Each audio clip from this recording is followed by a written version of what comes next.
a good roar, is it? I'm here just a tiny bit early because, well, I'm tired of sitting and waiting. That's what it is. I'm Tiffany. Welcome to my quilting live. Today's Sunday, where I will sew something today and hopefully inspire you to break out your scraps and sew with me. Let's see who's all here. Oh, I have to scroll all the way to there. Wow, look at that. Judy, Diana, Norma, Mary, Sandra, Irish Sail Lady, Barbara, Brenda Melody, Danelle, Polly, Jan, Joy, Beverly, Joyce, Robin, where am I at? Debbie, Zandra, Lori, Mary, Sharon, Joanne. Where am I at? Okay, people are talking to each other. Linda, Susan, Marilyn. I love the name Marilyn. I love all your names, but you know, there's just some that just stick out and you're like, oh, that's an awesome name.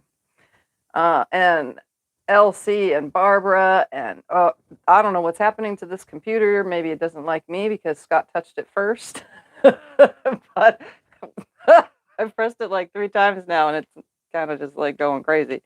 Kim, and let's see who else. Jacqueline, Faye, Shelly. Welcome everybody, and if I missed your name, hello and welcome. Today you're just up close and hanging out right here because I'm just going to work on my triangle pieces. I'm not making half square triangles. I'm actually making hourglass blocks. These are, every time you do a stitch and flip, every time you do make a block and you have to add a square and then sew on the diagonal and cut off that corner, anything that was 2.5 inches or bigger goes in this pile. And this pile sits under the desk and it's at my feet, so it's always there. And every once in a while it overflows and then little pieces of these triangles end up on the floor and they almost get vacuumed up, which I discussed in my vlog last week. So it means it's time to work on it. Well, it was overflowing. I have sewn quite a bit of it, and today I'm going to sew more of it. And if you don't know what an hourglass block is, let's pull out a tub and show ya. These right here are hourglass blocks made from my cutoffs from binding, stitch and flips, and you name it. Anytime that I had a cutoff from a square that was a triangle, I turn it into these right here. So I have a goal to make thousands of them. And I have 2 tubs now with them. And they were in baggies, but I had to take them out of the baggies because the baggies were exploding. Anyways, so now I'm down to about this much. And, you know, I actually have more cutoffs like this in a different area in my fabric room. When we remodeled the house and we pulled everything out of both of the rooms, some things got put in different places. So some of my scraps for these cutoffs are actually in my old swipe drawer that used to sit on the other side of the desk, and I'd pull it out, and when I was filming a video, I'd swipe everything off the desk into that drawer. That's why I called it the swipe drawer. I actually don't have a swipe drawer anymore. It's now just a drawer in the fabric room filled with scraps. That's pretty much all it is. So that also has triangles in it as well for me to work on. But for now, I'm just going to work on what I have right here in this room until this is completely empty, or hopefully someday. So what I do is separate them into, I try to keep them in color when I throw them in here in the first place, so that way I can keep like the colors together. I tend to sew like colors that match, and then if I have, say, 10 of these, but I only have 8 of these, the extra 2 of these will go towards the next piece. So that way they still get mixed around, but I would start by putting, you know, 2 sets of certain ones together. And if I want to mix all of them, I just grab 4 triangles and go, which some of the triangles in my bins are, you know, mixed up. but not all. Most of them are uniform. And the fact that I'm trying to make thousands of them, it will, in the quilt that it's all going to go into, there will be plenty of, what is the word? Variation, because whether they're pieced all the same or not, there's thousands of them. So it's not going to matter how many repeats there are in the whole kit and caboodle. I'm trying to keep all of them together, though, on some of them as best as I can. And I have some singles and I have some whatever. A lot of you have asked in the past, why don't you make half square triangles instead? Just like so, you know, half an inch away from the original line before my cutoff. That takes extra time, and I really don't need thousands upon thousands of half square triangles. I need thousands upon thousands of hourglass blocks. Because that was my idea in the first place when I started saving all these cutoffs. And eventually, someday on my channel, you will finally see a quilt made from all this. But this has been 4 years so far of being in this room in the making. So don't expect the next 4 years for this to be completed, because it's going to take a lot to get to the thousands mark if I want to make a queen size quilt from all of this. So I have goals.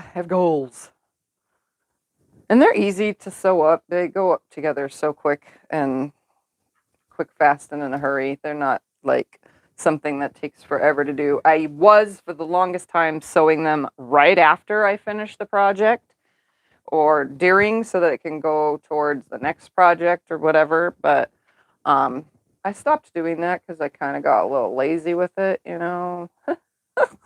I didn't want to sit at the machine any longer on Sew Sundays after I, cut all the pieces away. I'd rather just get up and go do something else. So I throw it all in this pile, and, well, this is where we are. All right, so I just throwing all these colors over here to the side and making, piles so that I could start grabbing 4 pieces. Well, I'm going to do it in 4, and I'll show you how I do it. I'm going to chain piece the whole lot of it. Not only am I chain piecing the pieces together, but I'll be chain piecing the units once I flip it the other way. And see, I also have baggies. This was all from one project, so sometimes I would separate it, and I meant to go back for it, but then I ended up separated. So, I mean, I have baggies with it, and literally I have not sat here and grabbed all the different combinations I could possibly make. Like I said, this is years in the making. So I'm just going to start with the piles that were on top. Every time I make a quilt, I put the whole pile down on there, and they kind of stay stacked nicely. All right, and I also mix batiks with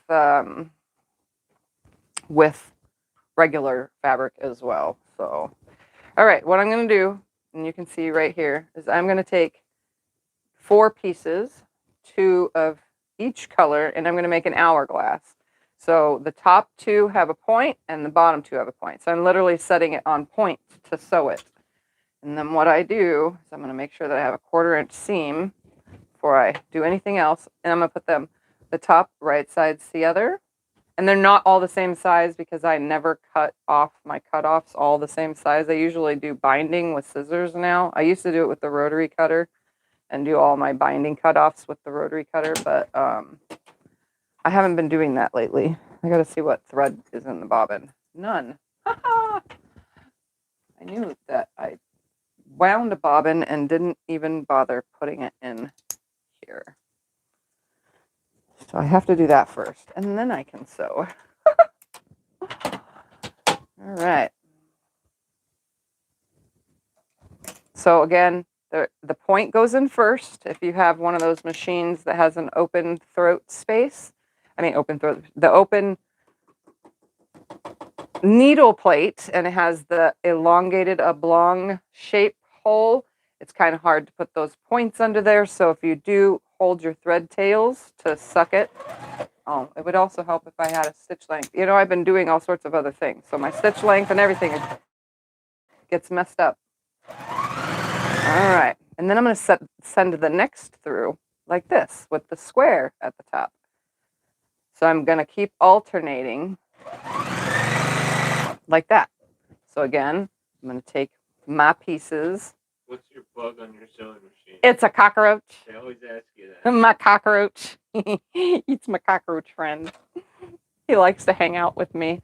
Ian sent him in a package, and he's now become my machine mascot. We don't really see much cockroaches around here, so, you know, he gets to hang out because, you know, just because. All right, again, we'll do the same thing. The top two going together. The point is going to go in first. And then I'm going to put the bottom two together, and then the corner goes in first. So every time I make two, they're already set in pairs. So once you open it up, they're already in the orientation that you want them to make your hourglass block. So then I come through and separate them in sets of two, and then put the sets of two together. And so that it's like magic, just over and over again. So now I have two leftover pieces. So now I need to find another color to put with these ones. So let's just say I want these green right here with the polka dot. Don't really go together, but we're going to put it together because guess what? It's a scrappy quilt. So again, just going to put the points in first. So it's right sides together. I'm going to put the points in first. So 1/4 inch seam, grab that bottom one. And you guys can do this too. Save your little cutoffs. These aren't little. They're not like I said, these are 2.5 inch or bigger. I don't save smaller ones because I don't get a very big hourglass unit out of it, and I want all these hourglass units to be bigger. So if I have littler ones, 2.25 or less, then I use them towards making tiny quilts, and those go in a totally different pile. So here I have, let's see, let's use some of these up. Let's put these two with this pretty yellowish brown right here. So you can see some of these cutoffs aren't exactly the same size, but guess what? It doesn't matter because I'm going to be trimming every single one of these when I finally get my plus thousands. I'm going to actually trim them all to 2 inch. Because, yeah, that's going to take a while. That's going to probably be like a week's worth of work trimming, you know, thousands of these hourglasses down into very tiny 2 inch pieces. But you know what? They make a 2.25 inch, and I didn't want to go with 2.25 because I don't think that all of these are going to be 2.25. Some of them are bigger. Some of them are, they seem smaller. And it's all in how I chopped them in the first place. So I just sit and do this. This is all we're doing today. I'm just going to make a ton of them. And then when I feel like I have a whole pile right here, then I come back and do the opposite way because I do finger press them. I don't actually take them to the iron. You can do that, but I really don't. I just finger press everything. So now I'm going to continue on with this color and move it with the next, you know what I mean? I just keep moving them to another color afterwards. So look at the difference in these two sizes. It all depends on what I'm cutting off, but it all came from a 2.5 inch to start. So you can tell right off the bat that this piece is not going to be the size I want it to be. So that's why I'm going to go with 2 inch when I finally, you know, put all this whole quilt together.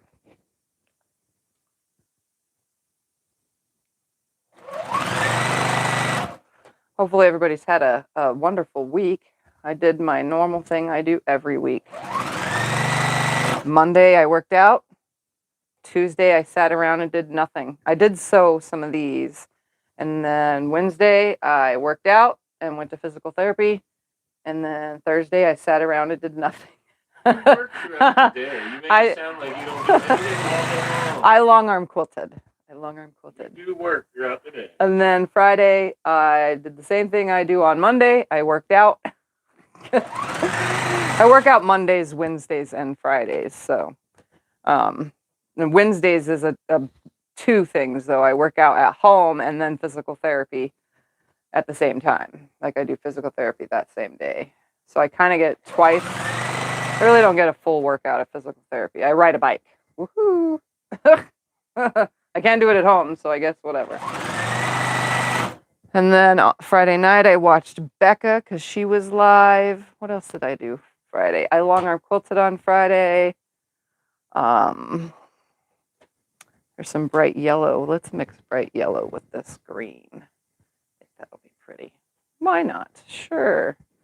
And then Saturday, Scott and I went and got Dairy Queen after dinner because Friday I wanted to get Dairy Queen, but it was already late and it was already late and he hadn't had his normal dinner. So after he had his normal dinner, he was like, let's just do it another day. So we went yesterday. Yeah, because yesterday was Saturday. It was yum, by the way.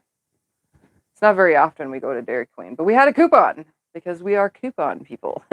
I can't believe it. It's $16 for me and Scott to each have Dairy Queen if we didn't have a coupon because the blizzards are $8 each. Since when have they been so expensive? Like, The cup's not that big. and it's not a very big cup either. It's crazy how much things have gone up. But yeah, so if we have a coupon, we get 2 blizzards for $1 more than it costs for one because we have the buy one, get one for $1 coupon. Because that's all they could do. They can't do buy one, get one free. I mean, really? So yeah, we do that when we can afford. Instead of paying the 16 for the both of us, we just pay 8. It's crazy to think. We're not really saving much money, but we are at the same time. Do you line up the center on the first step? I line up when I put these together. After I sew them all through, then I match and nest the center seam. Right now, I just line up close to the edge right here. So you can see this one has pinked edge and this one does not. I line up the square part, not the top, because that's going to be the outside getting cut away, and I still want a 1/4 inch seam no matter which direction I go. So I do line up the square part of things. And then when I go the opposite direction, creating the block, then I make, what's the word I'm looking for? Then I nest the seam. All right, let's put this with brown. So let's do gems and brown.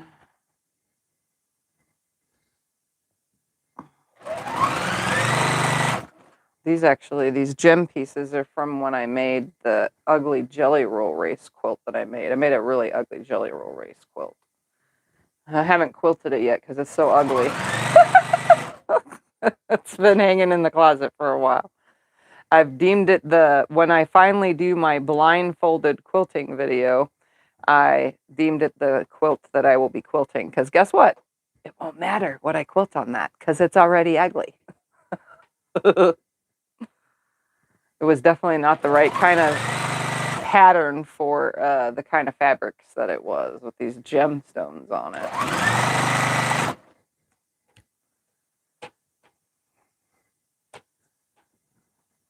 See, so I sew all the pieces that I can with what's of that specific color, and then I move on to the next color with the leftover pieces. Always making sure that I'm putting the point in first and the other piece in second, always looking like this. That way, these two go together. These two go together. Those two go together. Keeps everything in a lovely order. All right, let's put this one with this one. Works out perfect.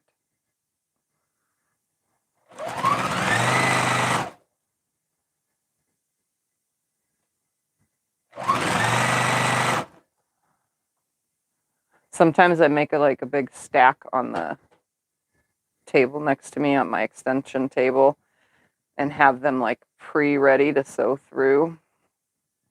Sometimes I do, sometimes I don't.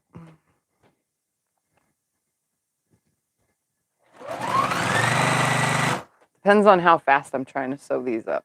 Because again, I used to do it after every project. And now I don't. There's a lot of quilt memories here. I've made a lot of quilts. So I have a lot of pieces. All right, next killer. Let's take a drink of water first.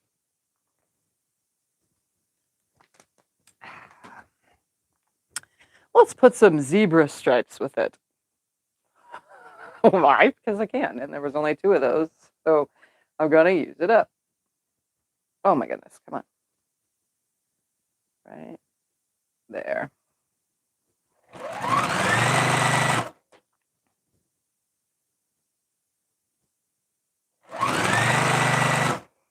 It's actually soothing to just sit here and do this. Oh, I have an oddball amount of these. All right, what color can I go with next? Let's do this brown. Is it a plain brown?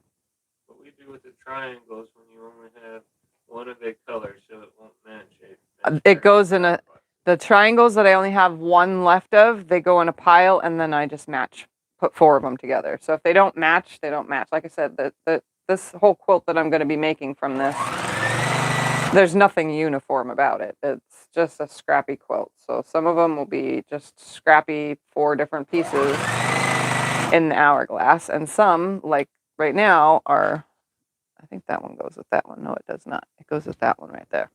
Some of them are just whatever.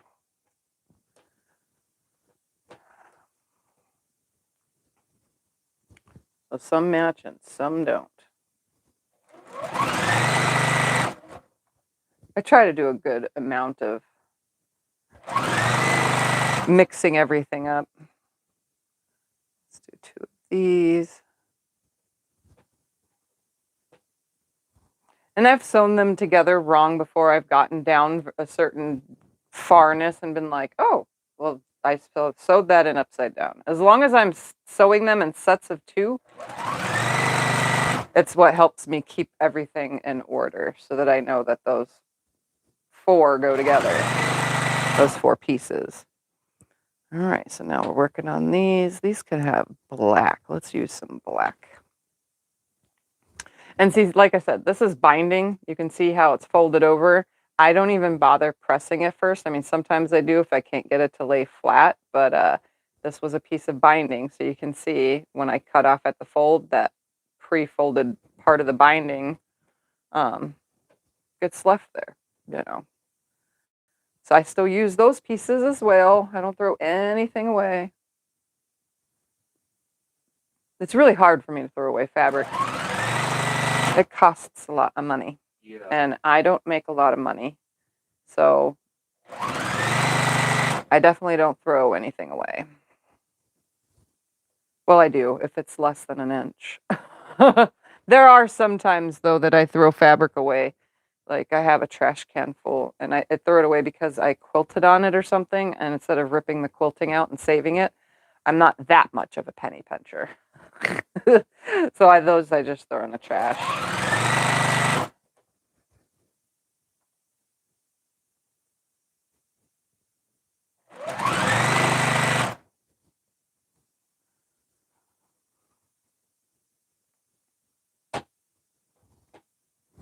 So I just sit here and do this. This is what I do. They're all seeming to be folding. I must have had like 3 different times of binding with all these fold cuts. There's several of them.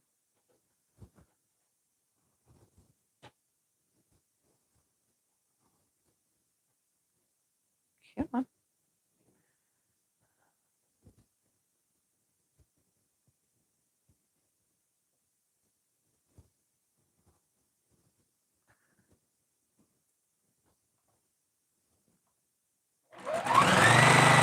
Any questions?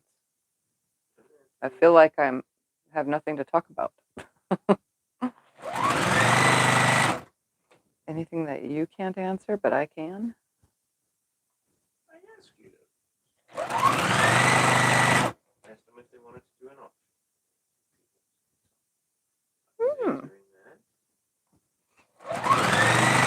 You, and she's binge watching your Insomniac episodes. I told her those are good episodes. She's on episode 33. She's new to quilting, but she is completely addicted. Awesome. Yes, being new to quilting is definitely a wonder. And then once you start making things, it's like, oh, I did that. Tell her about your Insomniac episodes. I haven't done Insomniac episodes in a long time, but there's a lot of randomness in those. That was just like sometimes I'd come in here and talk, sometimes I'd work on a project. It all depended on when Scott went to sleep. Honestly. Let's put these with some red. And then I have a single left over, which will go towards the next. Like I said, actually, it'll go towards the single pile. Have you any information on facing your quilt? Facing my quilt? I don't know what that means. I've never heard the term. I don't know. I've not heard the term. If someone says what it is, then I would be able to. Oh, hey, yeah, I remember what that is. Okay. Surprise you on tonight. Tell them that's not till February. That's not till February. Yeah, I'm going to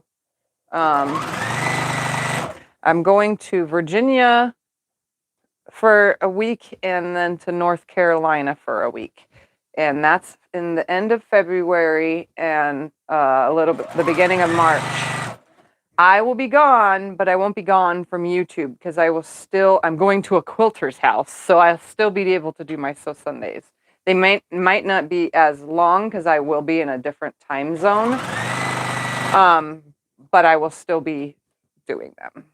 And I have no idea what I'll be doing, and obviously there'll be guests with me because I will be at Becca's house from Sew Becca. So obviously there will be fun and laughter and whatever else happens. Are these all the same size? Yes, they're all the same size. They're all cutoffs. This is the pile from anything that was 2.5 inches or bigger. And when I say or bigger, it's because somehow this pile ended up with big cutoffs like this size, so it kind of, I don't know how. I mean, there's some huge ones in here. Why did I lay them in this pile? I don't know, but, they're here, so that's where they go. Are you going to put them into large blocks with sashing or just sew them end to end? They're going to be made into large blocks, and then those large blocks will be put together, and there's going to be no sashing. The goal is to just all hourglass, only hourglass blocks. All right, what's next? What will go with red? Let's do when you make a t-shirt pink. Quilt, do you machine quilt on the t-shirt fabric or do you work around it? On t-shirt quilts, I long arm quilt around the pictures if they are a vinyl. If they're not a vinyl and it's a regular one, most of my clients, because t-shirt quilts are always client things, it's never for myself. So most of the time, they want me to go around the picture. So say this shirt was part of the t-shirt quilt. I would go around the Q, coming close around the I, and echo around the words and then even inside of it. And I would just go around the words to make all that pop out. So if there was a picture on the shirt, I go around the picture and maybe some elements inside of it that have the negative space, and quilt in there so that the way the picture pops forward. So it's kind of like a whatever type of deal, there's a word for it I'm looking for. I sometimes go right through it and sometimes I don't. It just depends on the client. Most of them want me to go around the elements, though, but I have gone through them before. How's the wedding coming along? The wedding, I gotta go and buy some clear thread. I forgot all about that. I need to get some clear thread so I can finish the last parts of the dress. I need clear thread for it. I totally forgot, so thank you for that reminder. Gotta get me some clear thread.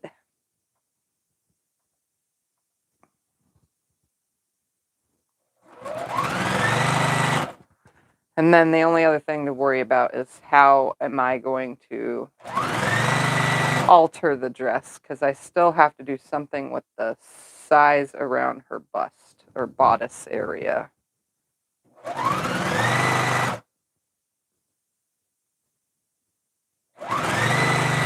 made a 3D quilt? A 3D quilt.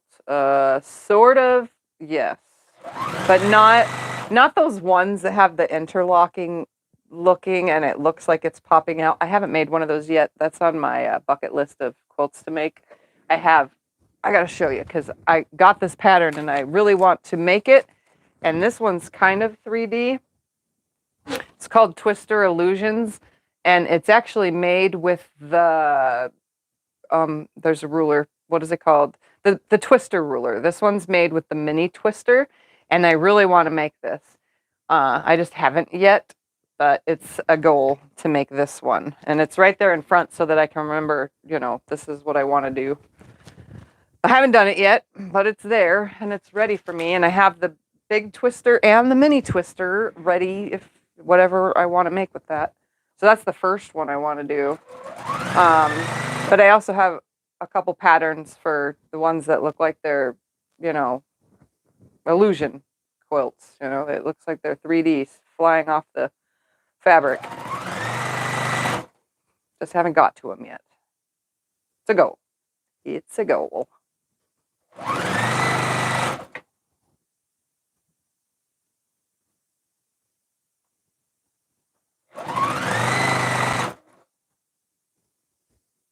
Have you made tumbling blocks? I have made tumbling blocks. I sold one of my tumbling blocks quilts a long time ago. I did those in the beginning when I was learning. I did Y seams and all. I did it that way, not the other way. There's a different way to do it as well. All right, let's put these with this. Ooh, that's a pretty combination. I like this combo. If I had more of this fabric, I would totally make a whole entire quilt with these combos right here. What size is the twister template for that pattern? The small one. Let me grab it from in here.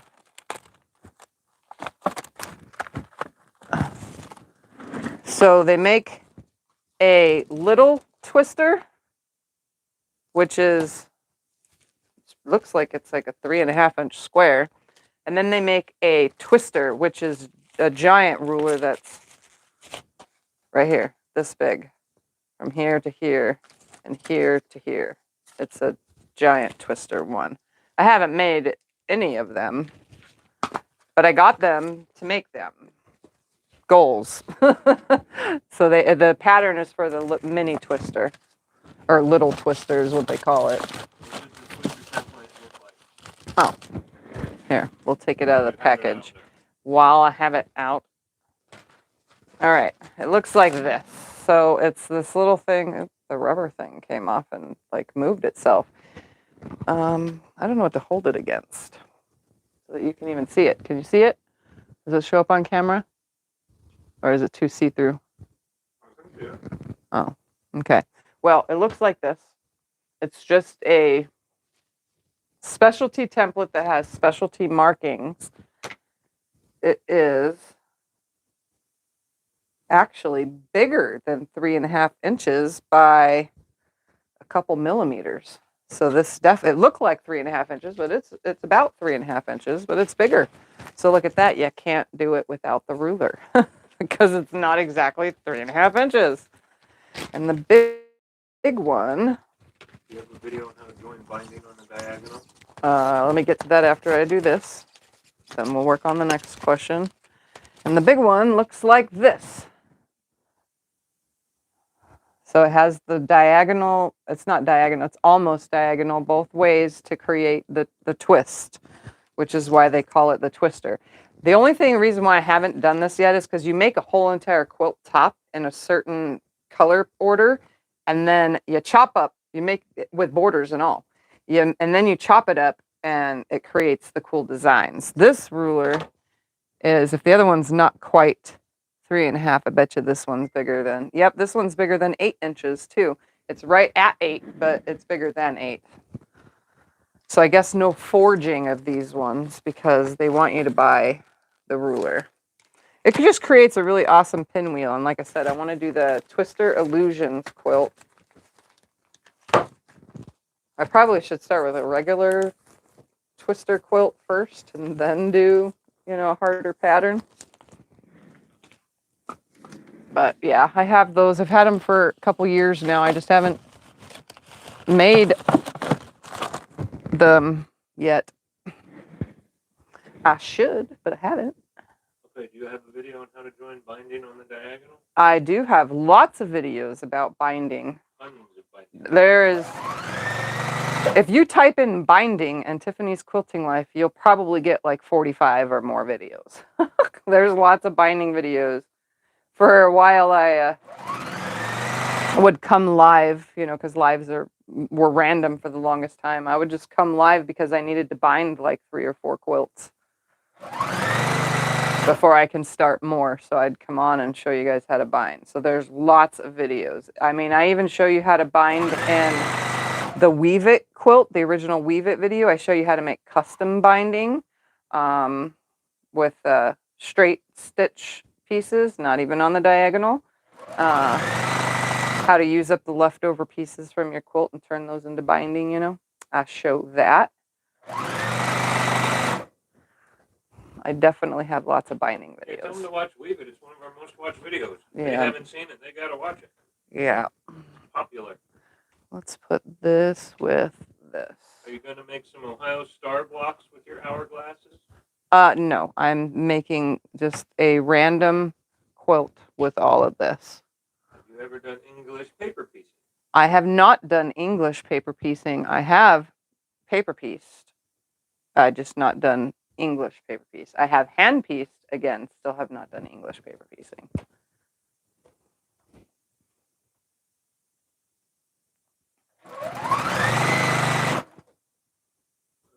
Are you going to use a 1/4-inch seam when you sew all the hourglasses together? Yep. I use a 1/4-inch seam for everything. So they will be 1.5-inch finished hourglasses. My goal is to do 80 across by 80 down. That's a lot. Whatever that equals, that's how many pieces I need. And then that, I did the math. It was like, if you want to count how many actual fabric pieces there are, it was over 10,000. It was a big number. A very big number.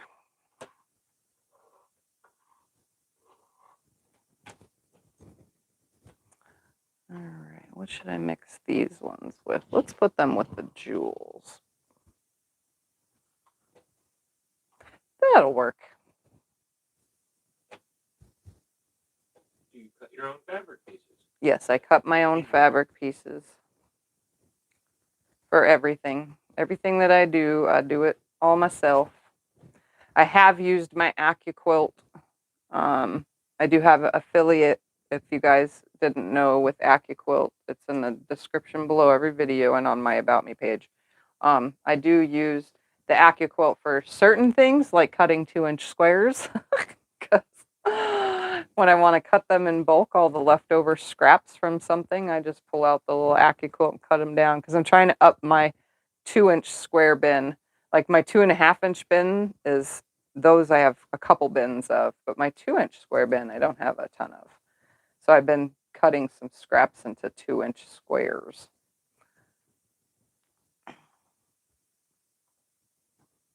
Is English paper piecing the same as hand piecing? Yes, English paper piecing is hand piecing. It's just done with specific shaped pieces, templates, diamonds, hourglasses, so on and so forth. Yeah, I think it's ACCU. I'm not sure. I don't see it. Magazine.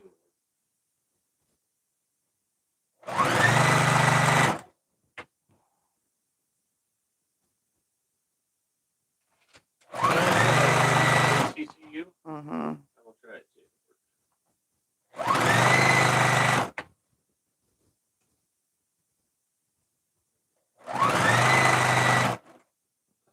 So I have quite the little pile going here. Yep, that's it. All right, next let's do these with this purple. Why? Because it doesn't matter which pieces I put together as long as I'm using it all up and getting this pile down because there's so many pieces.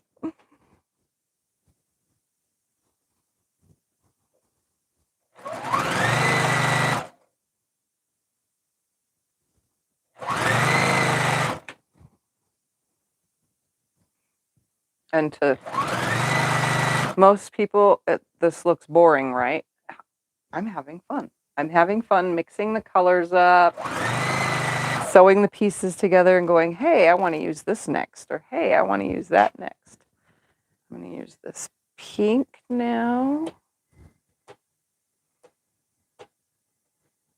I really had a lot of these ones with these big old jewels on them.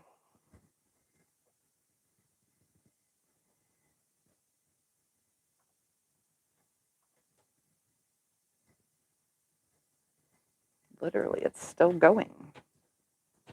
We're going to put that last ones with that blue. How about that?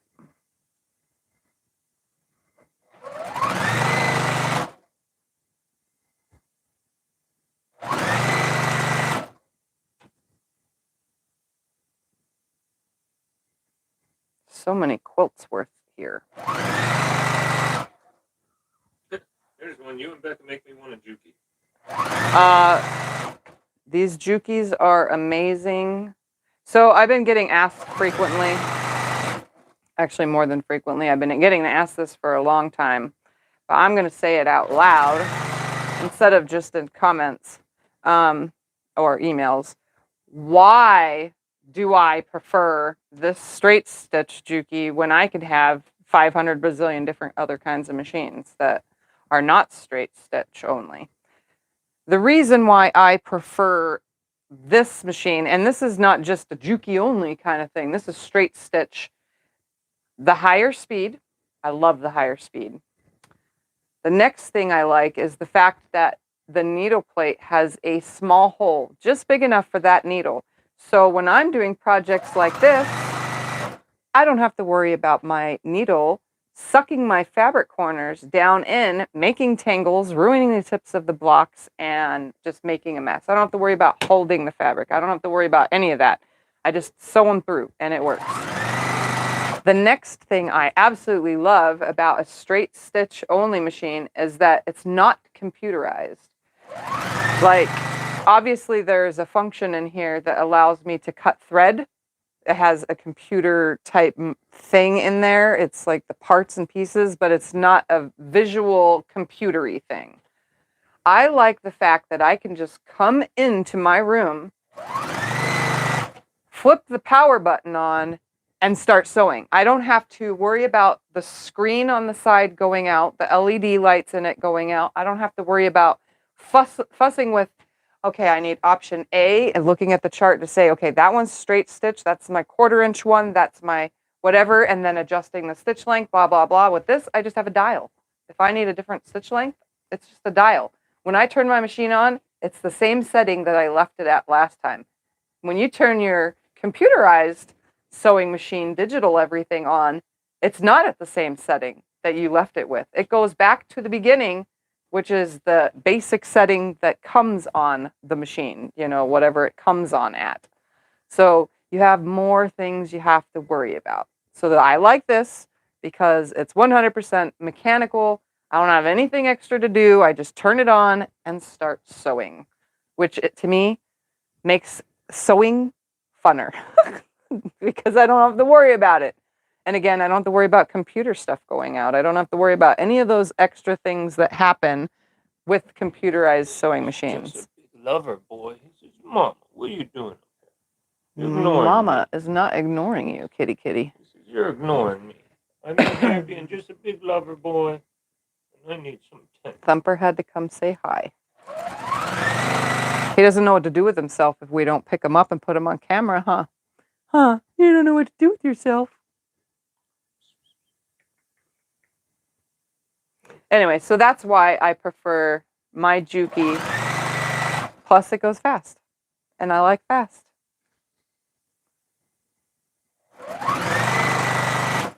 Also, the thread cutter on this is like an instant cut compared to a I do own a computerized machine. My Juki HZL F600, that is a computerized machine. I do own it. I do love it. It's a great machine.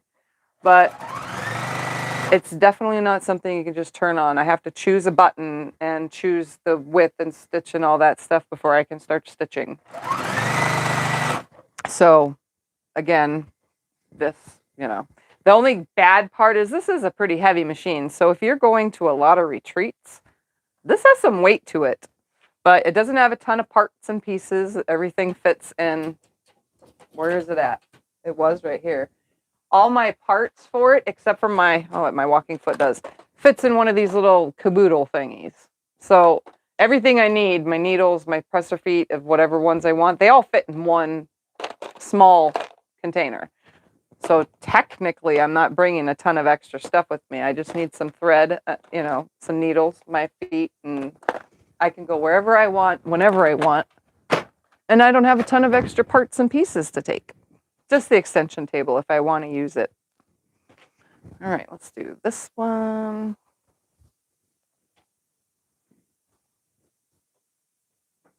I can't tell which side is the right side or wrong side of that fabric. What are you doing, Thumper? Hey! What was he at? Trying to eat stuff because there's thread over here. You good boy. The other day, he was taking plastic out of my trash because it was covered in thread and he wanted to play with it. Because he's a weird cat.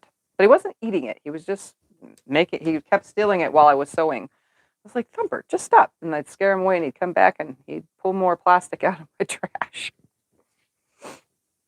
But yeah, back to the thing. That's why I like a straight stitch machine. So for all those have asked me in the last couple months because they were curious, that is why. It's definitely a great machine for just plugging it in and going. Okay, well, how did you and Becca meet? Becca and I met. So Becca is Becca from Sew Becca. She has a YouTube channel. If you just type in explanation Becca, it takes you to her channel. She is my best friend, and we actually met through a mutual friend, which is also a subscriber. That subscriber, she said, she messaged me and said, hey, I think you'll like this quilter on her channel. She doesn't have a lot of subscribers like you, so very personal and intimate hanging out live streams. And I was like, oh, okay. So I'll go check her out. This was years ago now, like 4 or 5 years, about 5 years, 4.5, 5 years ago. It was before I moved into this room. So it's been a while. So I went over and checked her channel. What I didn't know at that moment is that that same subscriber, mutual friend, because she's not just a subscriber, she's a friend, went over to Becca and said, hey, there's this crazy kooky quilter that you might like and get along with that does live streams, and she has as many subscribers as you and does cool, fun live streams. So we actually checked each other out. And so I started chatting in her live streams, and from then on, we just became friends. We started chatting off live streams, and we just became friends. It was the weirdest thing. It was like instant friend love. So now it's rare that we go a full day without talking, even if it's just a quick message on Marco Polo. We always talk. We're always making sure that each one of us is okay, So that's good. We became friends through a mutual friend through YouTube. And now I'm going to be going in February to visit her. And we're going to go to QuiltCon together. So for those of you on the East Coast, QuiltCon is coming in February. It's the end of February. Go to QuiltCon.com. It'll give you the dates. I don't know them exactly offhand because I, for the life of me, cannot remember. But it's a Thursday through Sunday. And talking about it earlier. Some of the fans are going to be there. Yep, if you guys are going to be there, not only are you going to meet me on the East Coast, which is a place that I've never been, but you're going to meet Becca as well because we'll be there together. And Ian, from Off Kilter Crafter Ian will be there. Sean from The Guy Who Sews will be there. I think he's only going to be there one of the days. Trying to think what other channels. There's a lot of other channels that will be there as well. I'm pretty sure Karen Brown from Just Get It Done Quilts is going to be there again this year. She was there last year's at the one in, oh my gosh, now I can't think of the city. There's a city, some Georgia, Atlanta, Georgia. I had to think about that one. Wow, because I didn't go, so obviously I don't, off the top of my head, remember. But yeah, there's going to be a lot of creators there. We're the ones that will be there that I know for a fact of. We're going to do our best to have meet and greets with fans. It's not going to be like a long period of time, obviously, because, you know, there's lots of stuff that we're going to be doing between us, you know, like filming things and creating content for those of you who can't attend and so on and so forth. So we'll have a lot of that going on as well. Well, supposedly Donna and Tucker are going too. Yeah, Donna. Yep, I just thought about that right now. Donna from Handmade by Ying with Donna is supposed to be there. Tucker from Tucker Sewing and Quilting is supposed to be there. I don't know exactly how many days that each of these creators or content creators will be there. So it's best if you just get yourself a 4-day pass. I'm going to tell you right now, a 4-day pass, I'm not a member of the Modern Quilt Guild. So I have to pay for my pass. It's only $45 for all 4 days. I mean, and it's what, how many hours per day? It's like open at 8 a.m. and it closes at like 5 p.m. So, I mean, you get lots of hours to hang out there. It's pretty much $11 a day. Yeah, it's like $11 a day. So it's actually cheaper to buy a 4-day pass. So if you're on the East Coast, make sure you're scheduling your hotels though now if you're planning on going, because from what I hear from Becca, she bought a year in advance for our hotel room, and yeah, it definitely is already filling up. In some places, they're already over full. So just make sure you get all that stuff now. And they have classes and all sorts of stuff. Just go on QuiltCon.com. And nope, Teresa Louise will not be there, unfortunately. Fallon from So Be It Quilts. Actually, I haven't asked her if she was going to go. Beth, she's on that side of the country. I'm not sure if she'll go. She's in Kansas. That's not that far from North Carolina, is it? I'm not sure. But yeah, I'm not sure exactly everybody that's going to be there, but I just know that a lot of people will be there. I mean, you know, probably a lot of the content creators that were from the 12 Days of Quiltmas that we did last year, a lot of those people will be there probably. I'm just saying probably because I don't know their schedules. Like I said, I watch all their channels, but I don't keep up with every bit of everything that they're doing. Some of them keep it secret until they go. All right, what do I want to mix these ones with? I guess I'll just go with these because there's plenty of these. I'm almost done with all this, and then I can go back the other direction and get all the pieces sewn together. There's a single of this one too. Is there a single of all those? My goodness.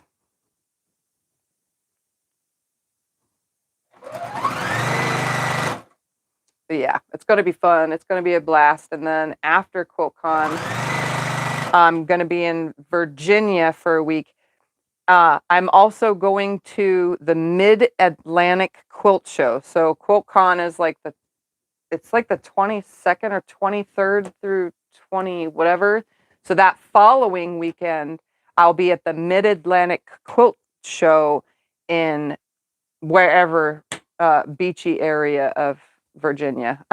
Don't ask me, ask Becca, she knows. I'm not from there, so I don't know, but I'm going to that next. So if you can't make it to QuiltCon, but you're in the Virginia, DC, that area or whatever, just know that the Mid-Atlantic Quilt Show, I will be there for 1 or 2 of those days as well. Not 100% on that yet. I know we're going, I just don't know how long or whatever. Have you eaten bacon this week? Have I eaten bacon this week? Well, that's what I had for dinner today. I had a breakfast bowl and a pack of bacon because I like bacon. It's been a while, though, since I had bacon. It's gotten expensive, so my bacon eating has been put on a diet. So there's because of the price. It's only because of the price. It went up, and so Scotty put me on a bacon diet because of the price. It's kind of funny saying it like that. Yeah, it's only because of the price, not that you need to lose weight. Yeah, it's not for weight loss. It's for price. Can't afford it. I don't know why. Inflation these days, let me tell you. There you go. Have you ever had bacon brownies? No, I have not had bacon brownies, and I actually don't like chocolate-covered bacon products. I've had a maple and brown sugar and bacon topped donut. I actually didn't like that either, to be honest. I just like the maple and bacon donut. It was okay. It just wasn't the greatest thing I ever tasted, but yeah, I like just bacon. I like bacon fried, cooked, however it's done, baked in the oven. I like bacon, and I don't like it really greasy, and I like it crispy. I'm a crispy bacon kind of girl. Is Teresa Louise okay? She didn't go live. I'm pretty sure she's okay. She hasn't messaged me to tell me the otherwise, so I'm pretty sure Teresa Louise probably was just tired, and that's why she didn't go live. I mean, I could totally understand. Or maybe her internet was bad. I don't know. Stuff happens. But I'm pretty sure she's fine. Because if it was anything other than that, she would have let me know, and I would have let all you know. What do you wash your quilts with? What do I wash my quilts with? Soap and water. The laundry detergent in the washing machine. And you don't wash them, your husband does. Yeah, I don't wash them, though. Scott does. I don't do any laundry. Well, I can't say I don't do any laundry, because I have pulled it out of the dryer and folded it. But I really don't. Oh, I've gone into the garage while he was loading the washer and threw, hey, don't forget this, and threw it across the room, and it landed into the washing machine. Does that count? Until you use color catchers for the first time, it's colorful. If it's a colorful quilt, like I'm going to show you right now, the one that we worked on the last 3 weeks, this guy right here, it's sitting out because I'm trying to decide what to do with it. If it's super colorful like this, and it's batiks, even though the white is a batik itself, I still don't trust it. I never have trusted super bright colors with white. That's why I use black with most batiks. Good idea, right? So this one, I would put like 4 color catchers in with this quilt once it's done and getting washed. I would use like 4 color catchers because I don't trust it. I've had only once, but it's happened. Red, which would be this, red, has bleeded. Is that a word? Bled. I like bleeded better. It has bleeded into the white, and it turned it pink. I didn't want a pink background fabric, but unfortunately it happens. So color catchers, mild soap, and cold water, not hot. Do not use hot water to wash your quilt for the first time. It will purposely bleed all your colors. Use it on cold. And then you don't have to dry it in the dryer. That's up to you. When it comes to quilts, you can hang it on a clothesline. But if you dry it on a dryer, just use regular low to medium dryer settings. It really doesn't matter. It's going to shrink no matter what you do. So, yeah, it's really easy to wash a quilt. And if it doesn't fit in your washing machine, you can use it, the washing machines that are at the washing machine place. What is it called?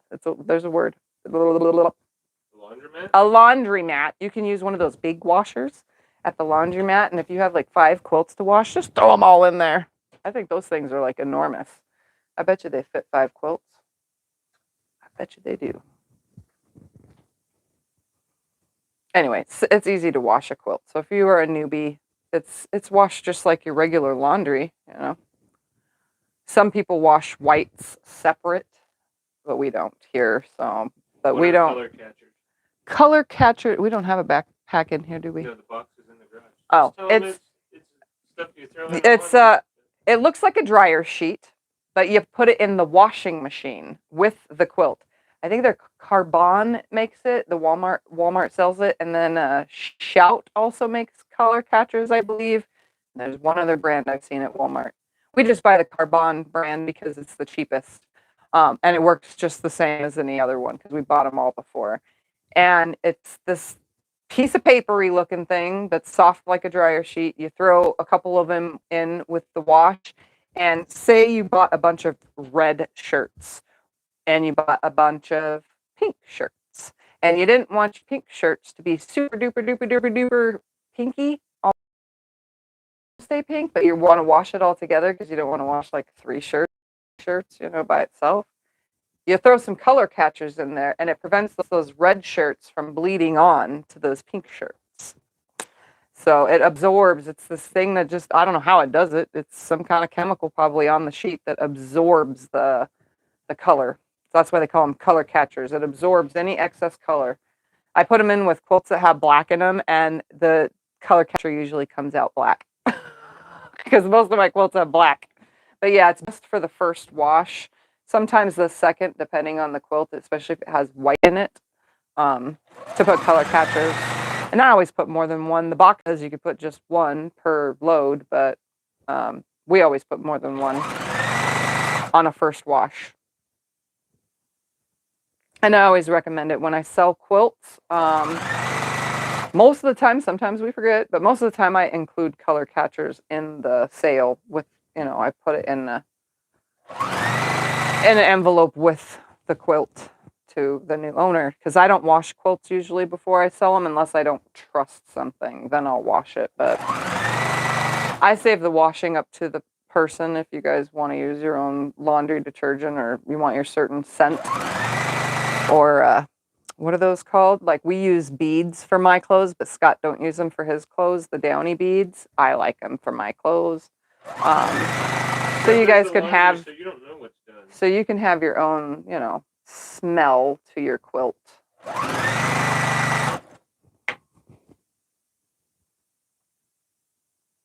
Something wrong with my screen? You keep looking at it. Is it spooling? It's melting for everyone except for the phone, but everyone else is saying it's happening to them too. Is it doing that spoolie thing? No, it's melted. It looks like the screen is melting. Interesting. On your old videos. Oh, I thought that was just like the one camera does that when I zoom when I'm filming. I didn't think the other camera did that. Ooh, does that one match these ones? You ever use white vinegar when washing quilts? I have used white vinegar when washing fabric. I get donated fabric to me quite often, and it's not the person's fault. Everybody does their own thing in their own home. But I have had smokers and pet owners donate me fabric before, and I've had to wash the fabric. So I use a combination of white vinegar, fabric softener, fabric soap, and baking soda. What else? There's another ingredient that I use. And water, obviously. And I put it in a bucket and I let it soak. I put all the fabric in that bucket with all those ingredients and I let it soak because it gets rid of the smoke smell and or pet smell. Yeah, because I've gotten fabric that smelled like wet dog before, and that's not pleasing to me. I don't complain. It's free fabric, so I wash it. And I use all the fabric that people sent. It just gets washed. And even though I am a smoker, I can smell smoke on fabric because I don't smoke in my house. And I usually wash my hands after every cigarette, and I mint my mouth. So cigarette smell, I could smell it. Even when I'm smoking, I could smell it. So I've had to wash fabric before because of all that. The wet animal smell is probably one of those things that just comes because, the cats or dogs go and lick from their water bowls and they get it all over their face and then they're sniffing on your fabrics while you're making something, That's probably how that gets on there. Because I don't think you're giving your dogs a bath and drying them off with fabric. Did you get the wedding dress done? Did not get the wedding dress done. I have one more major step that has to be done, and that's with clear thread. And again, I have to go buy some clear thread because I thought I had some. I told Gabby, I was like, I know I have some somewhere. I went through all of the spools of thread in this room and in my fabric room, and I did not find the clear thread that I know I have. As soon as I buy some, I'm going to find my original, but that's just how because that's how that works. Yeah, so I got to do one more step to the dress, and then that's a must get done step. That way she can walk without having any problems and nothing falls and blah, blah, blah. But it has to be clear thread because I'm sewing through, what is the word for it?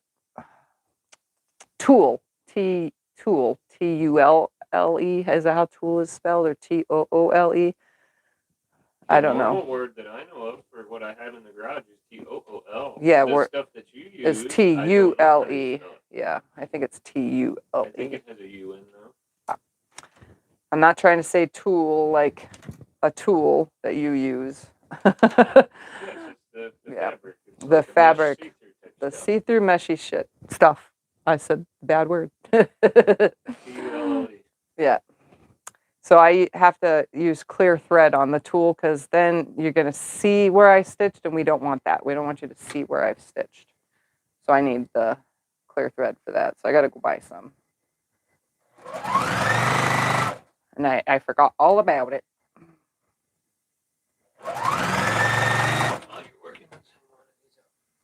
All right, we're going to do an auction, and Scotty's going to hang up what we have for auction today. Let's measure it before putting it down, though. Yeah, I know my job. No way. He's going to measure something first, and then he's going to put it over here. And no my job. We'll start an auction for all of you. And if you don't know what an auction is, it goes to the highest bidder. It's usually a quilt item from my room that I've recently or not recently worked on, and I just want it gone, and I need, Well, it funds the channel. It funds this channel. So that goes in $1 increments, $5 increments, $2 increments, whatever, as long as it sells. So have fun. It's how big? This one? 23 wide by 21.5 down. 23 inches wide by 21.5 inches down. We have the barn quilt that I just showed in, what was it, last week's video? Starting at $5. I forgot to say that. Oh, yeah, you just lift the camera up. All you have to do is lift the tripod. Lifty the tripod. There we go. Can you see it now? So it's a barn quilt, super cute. 23 wide by 21 long. So it's a little bit wider than it is long. And it was fun to quilt. I just quilted around the elements on it. So if you watch the vlog from I'm pretty sure this was last week's vlog. It could have been the week before. I'm not 100% on that, but if you watch that vlog, you'll see this quilt. There's a pin right there. Tons of them. What are we at, Scotty? You working? Oh, I'm just a working. Alrighty. Now I'm just mixing these. These got folds in them, so I have to pay attention to this.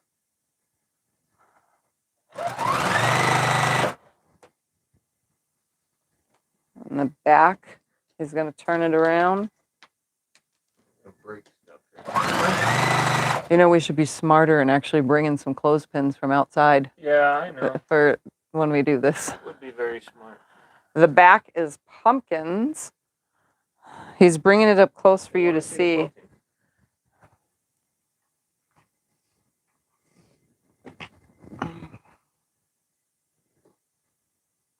So he's showing you guys the quilting. It's just quilted around the design. Super adorable, great little wall hanging. And then it's piano keyed, quilted around. CW. Oh, the cow is quilted around, yes.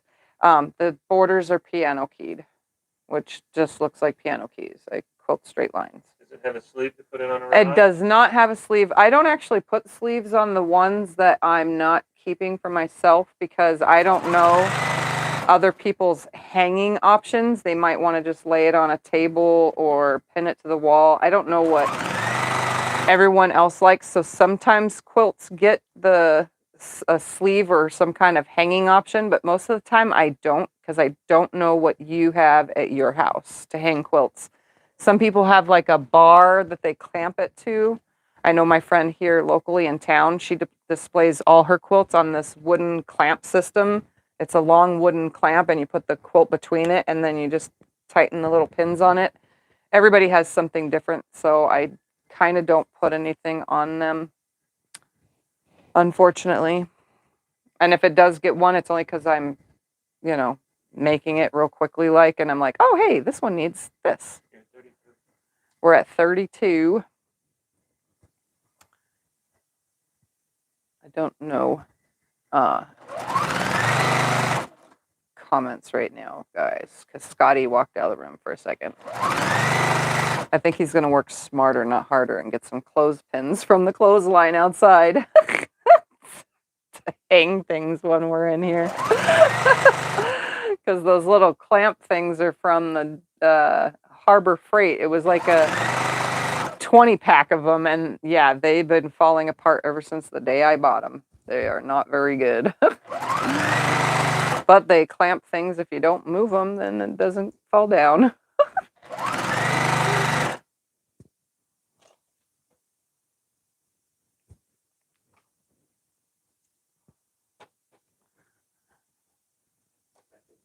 Huh?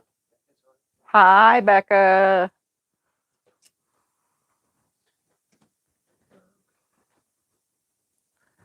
All right, still sewing.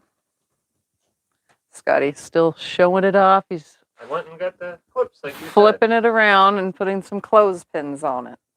That was a good idea. Yeah. I don't know why we didn't think of it any sooner. That's actually a cute way to hang this quilt. If you had whatever, just hang it up with clothespins. If you have like a twine type little thing that hangs from one side to the other, which I have here is twine, so I can hang whatever. Just hang it with clothespins, and it looks very barn-like quiltiness.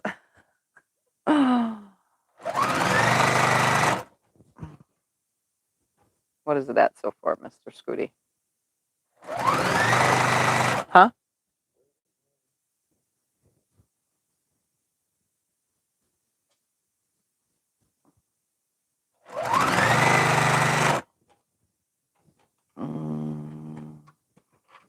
Let's grab these and some of this purple. Mix these up.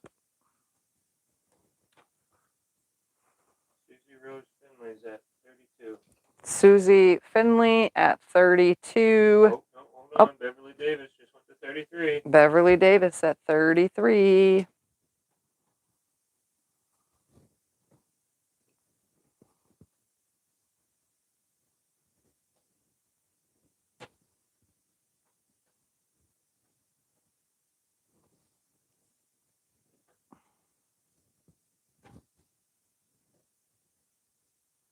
I'm Do you just. want to go with your once, twice, 3 times? Who are we at? Beverly Davis. 33. Beverly Davis at 33 going once.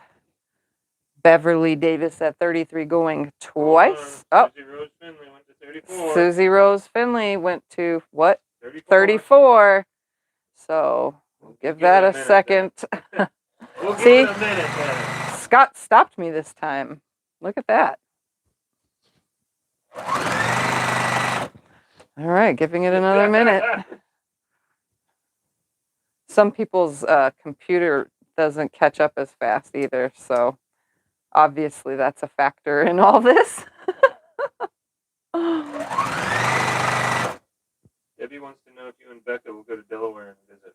I don't think we're gonna go to Delaware. If I was going to go anywhere on my trip, I would go down to Tennessee and see my daughter because it's right literally at that border of Virginia and Tennessee. You spend enough money going But to I've Virginia already South bought Carolina. plane tickets for North Carolina and Virginia. Well, actually, I bought plane tickets for Virginia. We're driving to North Carolina. So that's about all the driving I'm going to ask Becca to do with me because she does work a 9 to 5 as well. So when I go to her house that week that I'm there, she'll be working and I will be in her room.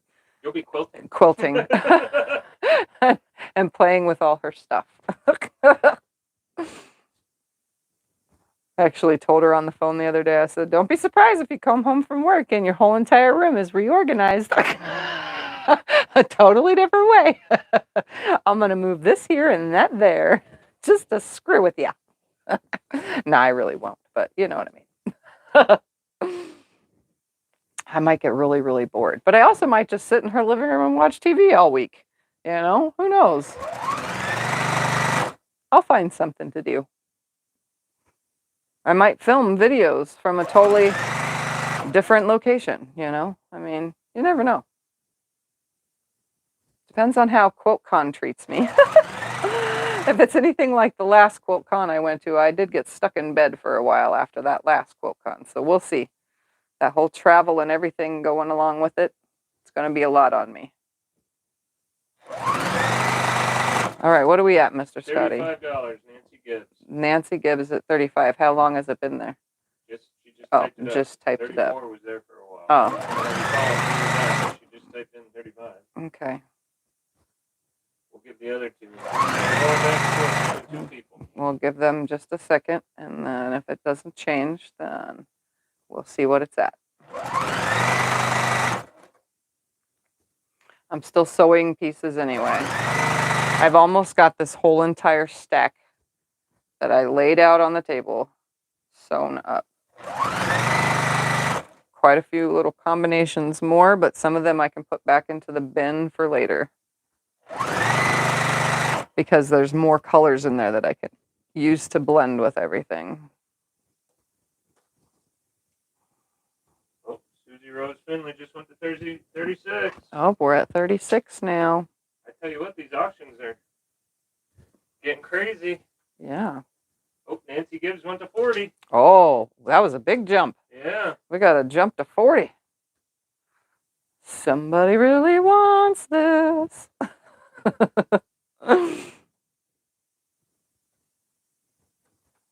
Oh, now we got another person. Kathy Robinson at 42. Oh, Kathy Robinson's at 42. You're liking this. We need to start calling. I heard 43, 43, 43.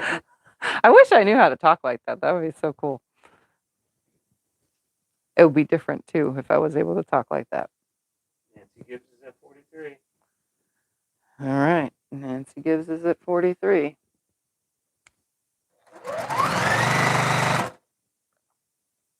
It's got pumpkins on the back. So this is probably the farm that the pumpkin patch is at. It's got a cow. And I quilted around the cow, so he's puffy. He's a puffy little cow. Pumpkins on the back and a cow. Because that cow could not be on a diet. I had to plump him up. That's funny. And the silo, I had to quilt around it because it looked better than just going around the whole thing once. I needed to go in all the lines to make it look cool.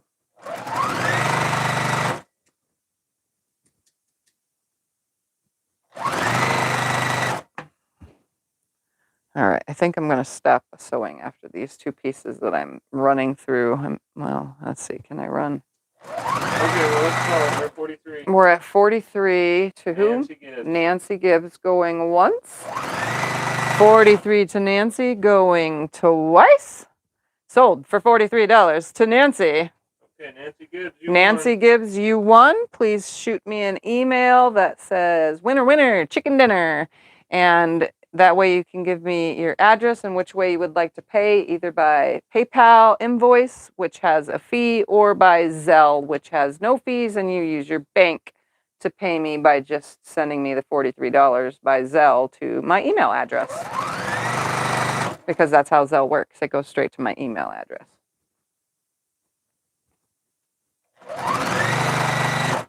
Okay, 2 more pieces because why not? I guess I'll just do these guys right here. Not much contrast, but we'll pretend there is. Can you give advice for pot holder quilt? Pot holder quilt? I don't know what you would be making a quilt out of a pot holder for, but you can make pot holders and quilt them.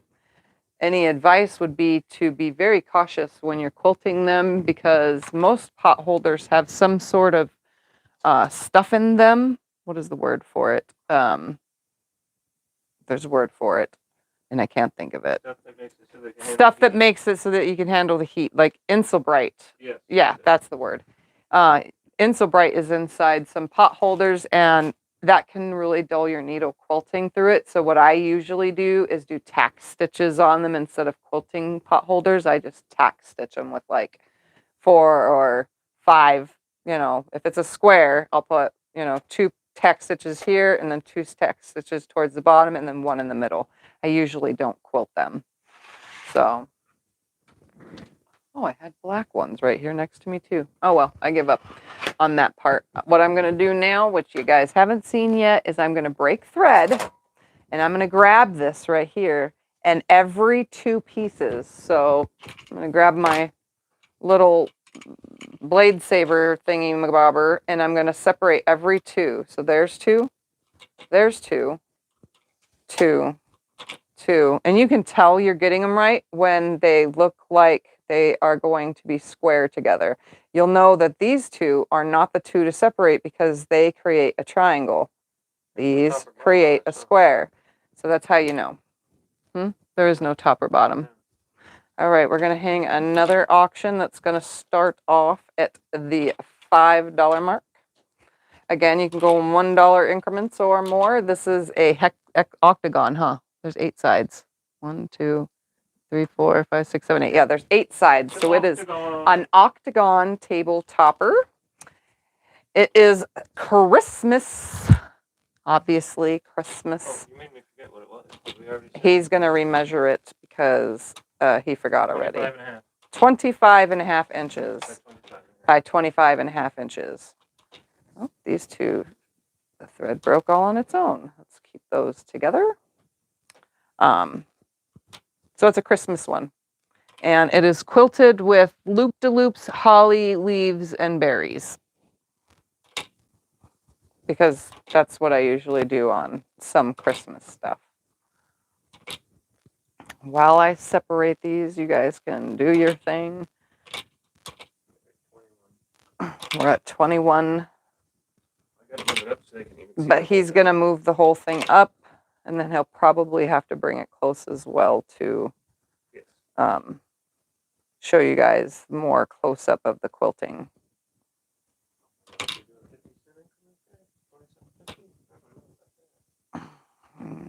Creating a square. I almost chopped apart the wrong one. Oh, yeah, we're 40? It went to 40. He's bringing it up close so you can see the quilting. Like I said, it's holly, leaves, and berries. It's all free motion quilted. That is not a computerized quilting because I don't have a computer, so I can't do that. It's just all off my memory of knowing how to do holly, leaves, and berries on Christmas fabric.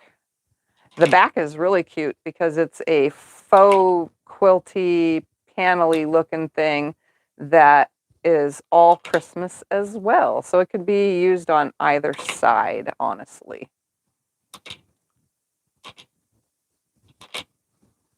Back is very Yeah, Christmas. the back is more Christmassy, I think, than the front, but the 2 fabrics are kind of interchangeable. They're not the same fabric line, but they are, pretty much interchangeable, I think. And then it's obviously bound with what the backing is. And it is not a stitch and flip where you no binding method. It's actually bound with binding. How did they send you a message? Send me a messages. You can email me, which is in the description below this video. Or you can message me on Instagram, which if you type in explanation Insta, I think that'll give you my Instagram. Or you can find me on Facebook in the group. So if you join the Facebook group, you have access to message me there. I don't always see them right away because I don't get to all that kind of stuff. I see emails more than I see anything else. What is it at, Mr. Scooty? 50. It's at 50. Salary full. It is at 50.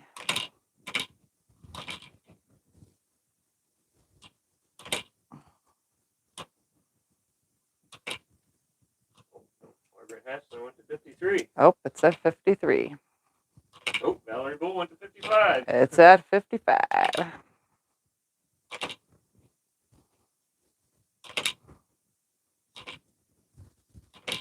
Boy, am I almost done clipping these apart so that I could sew the next step? Turn around, see the gingerbread man. Yep, he's going to turn it around so that you guys can see. It's got gingerbread man. Again.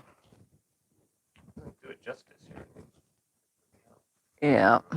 It's kind of been folded a long time. This was one of last year's creations. I constantly seem to be finding projects around the house. Actually around the 2 rooms. Like I said, ever since I've moved everything out, moved it back in, everything is like in totally different spots. So as I go through things, I find things. Like quilts that look like this.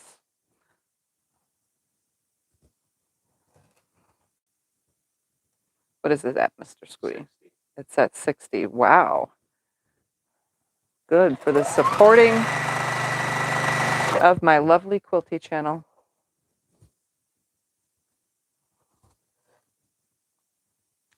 If I put, oh no, I put it to the green. Put it to the green, Tiffany.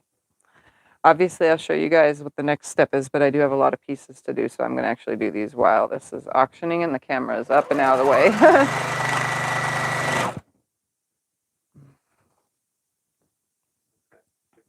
What is it at? 62. Valerie. 62 Valerie going a once. 62 Valerie going twice. Sold to Valerie for $60. Same thing as the last one. Please shoot me an email. Tell me how you want to pay, whether it's Zelle. Zelle you can just pay by sending the $60 to my Zelle, which is to my email address, or you can tell me you want PayPal in an email, and then I will invoice you from PayPal, which has a small fee. I cannot control that. All right. So the next step when you have all your pieces like this for your hourglasses, the next step is you can do this at an iron. I don't. I just use my finger and I finger press the seam the opposite way. So say I want the press to go to the red because I definitely don't want to see my red seam under the lighter color. So both of them are pressed to the red. That means they are going in opposite directions here on the back side. Can you see that? So when I go to put them right sides together, the only thing I need to worry about with these, because you can see they're kind of off kilter, they're really messed up.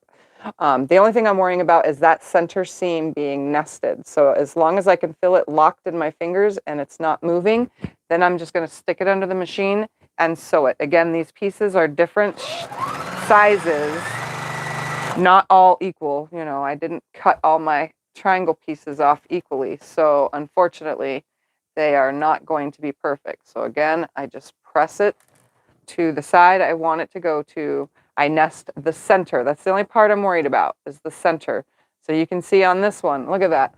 That much hangover right there is about 1/8 of an inch. And now you know why I'm going to trim all these down to 2 inches when I'm finally done, because you never know how much is hanging over. As long as that center, though, is nested, I definitely want a perfectly nested center. So I'm going to slide this through, and I'm going to pluck off one of the ones that I did while I was sewing while the thingy was up here. So I'm going to finger press this open so that you guys can see. The only thing I worried about was that center nesting, so that way those pieces match up. Anything other than that, look at how wonky that is. So it definitely needs to be trimmed down. And some of these, I'm going to just show you this next one right here as an example. Some of these are even more off. And I don't even know if this one is 2 inches. Actually, it's 2 inches. So this is why I'm doing 2 inches on all of these. Because do you see that? It's messed up. So I'm going to take a ruler here. We're going to lay it on there and look at that. So I will have enough room to have exactly 2 inches cut away. And that will square it up. So that's why I'm going to go with 2 inches, because it's plenty of space to line up the 2-inch mark and not lose any of my points on the outside, and definitely I'm not going to lose the middle. So just watching for that center to match up. Anything else that's going on, I don't care about. So that's what I'm doing, is just making these hourglass blocks, and I have a whole stack of them. I just keep them on the machine and then grab the next one from the pile and just one at a time run each set of 2 together. Only worrying about nesting that center. I mean, this one's way off. Look at that. You see that right there? Look how much difference that is. I'm not worried about it. As long as that center stays nested in my fingers, I'm not worried about it. I'm still sewing with a 1/4-inch seam as well. So they're all going to be different. And it's going to be one heck of a chore to trim all these, you know, because there's 2 tubs of this down to 2 inches. That's going to be a long, whatever time I decide to do that. I probably should be doing it in increments as I piece them, but that would be the smartest option. But as you can tell, sometimes I'm not that smart. I mean, I just thought about the clothespin thing today to hang stuff up behind us anytime we're on live stream, just so that I won't have to remove the clips that go for the flag. So I just grabbing them and sewing them. It's going to be a bit because there's a whole stack of them. I probably sewed about, I don't know, 70 sets together this time. Last time I did about 50. Last time I sewed these on Tuesday. But anything gets me closer to that goal of, I think it's like 2,500 that I honestly need. I'd have to do the math again. They were doing math for you earlier. Yeah, it's something like that. How many was it? 80 across by 80 down. If they're 2 inches, you lose. So technically you're adding 1.5 inches times 80. 1.5 times 80 is how much? Oh, I thought you were doing 80 times. No, 80. I meant for the size. I want it to be at least 80 inches wide. Oh. Well, 1.5 times 80 is well over 80. Yeah, so it'll be like 90 something, right? Which makes a queen size quilt. It'll be 120. Oh, well, that's perfect then. It'd be king size. Yeah. And then 80 times 80 is what? 6,400. 6,400. I need 6,400 of these things? Yeah. Wow.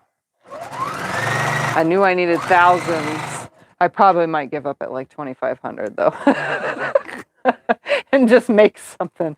If it's a lap quilt, then it's a lap quilt. But my goal is a huge quilt. I've never seen, not in all of the looky-loos of the internet where you can look at quilts of all sorts of shapes and sizes. I have not seen an hourglass quilt made with originally, because they finish at 1.5 inch. I've not seen a 1.5 inch hourglass quilt, a queen size with only hourglasses, just scrap hourglasses throughout the whole entire thing. I've never seen that. In a queen size, nonetheless. Seen tons of scrappy hourglass blocks, but not small blocks, and definitely not a queen size. I have goals. Goals! If I ever reach them, that would be good. Like I said, years in the making. If I worked on it more, it'd probably get done faster. But I tend to kind of scatter myself with this project. one of those, you work on it when you feel like it type of things. I kind of think that the next couple Sew Sundays, though, instead of doing a pattern, because I have wedding stuff coming up and I don't want to get myself all caught up, I'm kind of thinking on just working on, just randomly grabbing one of the things that I have to work on, like under the desk where I'm kicking right now, I have my snail trail blocks. I have those I could work on. I have these I could work on. I have 1, 2, 3, 4, 5, 6, 7, 8, 9 project boxes just on that shelf of started projects that I could work on. So I think the next couple Sew Sundays before my son's wedding, I think I'm just going to work on UFOs. And I'm not going to do the same UFO until it's done. I'm just going to slowly do what I want when I feel like it. So hopefully you guys can bring some of your UFOs to the table when we're sewing the next couple Sundays.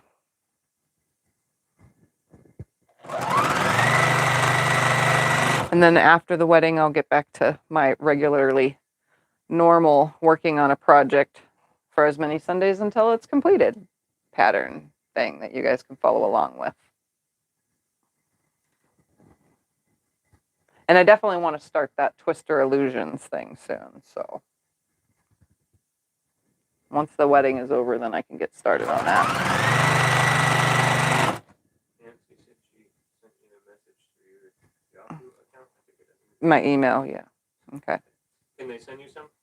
Send me some what? Fabric.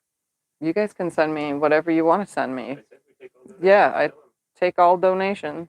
As long as it's bigger than an inch when it comes to people sending fabric, it has to be bigger than an inch because then it just gets thrown in the trash.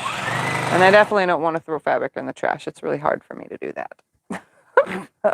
But I can't do anything with anything smaller than an inch. So if you guys want to send whatever you want to send, I have a P.O. box. Scott will probably put the address will pop up on the screen. And you're in the chat thing, or it's in the description of every video or on my About Me page.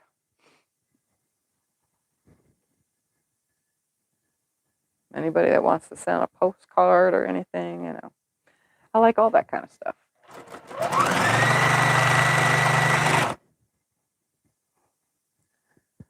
This is the part that takes me the longest because I open each and every single one of these and finger press them.